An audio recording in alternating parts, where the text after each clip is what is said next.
Hi everyone. So I did the process of ventilation for this discussion. So I will start with just describing the different things. So first we will do inspiration, otherwise is inhale. This occurs when you breathe in, and the chest or the thoracic cavity will expand or increase. The pressure in the lungs will decrease, and the atmospheric pressure outside of the body is higher than what is inside the lungs. So the air is forced in like a vacuum. And this is also where the diaphragm contracts. And then quite the opposite with expiration, otherwise exhale. This occurs when you breathe out. The chest cavity or the thoracic cavity contracts, so it decreases.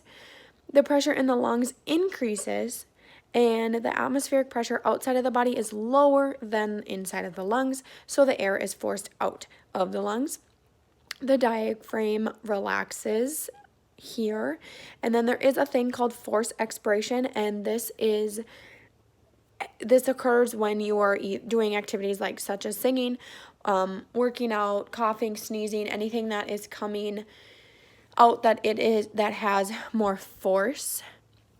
So I have my little diagrams over here and everything in red. Hopefully this will be helpful for you guys. But everything in red will be inspiration, so inhale, and in blue is exhale.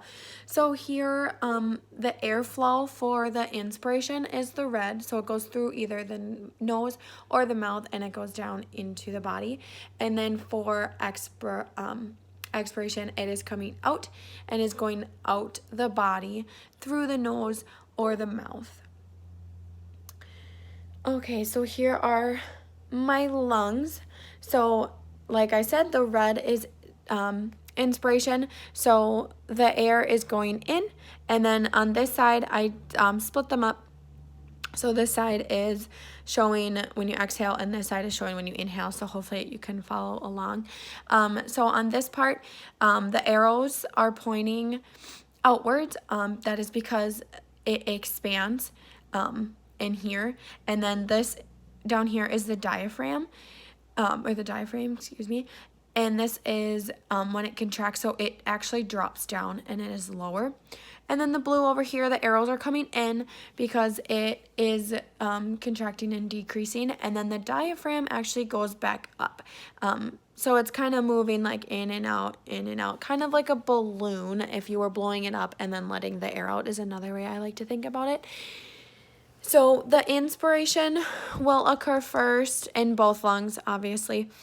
And then once that is done, it immediately goes into the expiration, and the cycle just continues and continues and continues. And a fun way that I use for my toddlers at work when we need to take a breath and kind of cool down, and a way to think about it is, for inspiration, we smell the flowers. So we do use our nose. We don't use our mouth, obviously, to smell the flowers, but it's a way for them to focus on their breathing. So we go through the nose and like you're smelling flowers, and then right after that, it's like we're blowing out birthday candles and we're moving that air throughout the mouth.